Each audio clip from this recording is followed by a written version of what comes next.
வந்து லேண்ட்ஸ்கேப்பிங்காக யூஸ் பண்ணலாம்.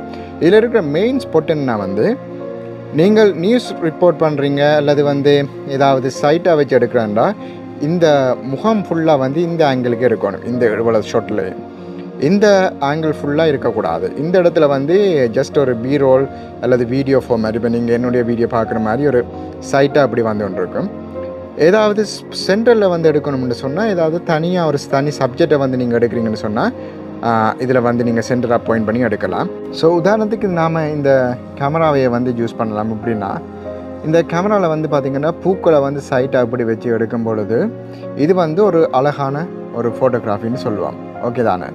இதே வந்து பூக்களை வந்து இப்படி சைட்டை அப்படி வச்சா இந்த ஃப்ரேம் வந்து, அதாவது ஃபென்ஸ்லேருந்து வர்ற ஃப்ரேம் வந்து வர்றபடியாக இந்த பூக்களுக்கு வந்து ஒரு முக்கோண வியூ கொடுக்குது.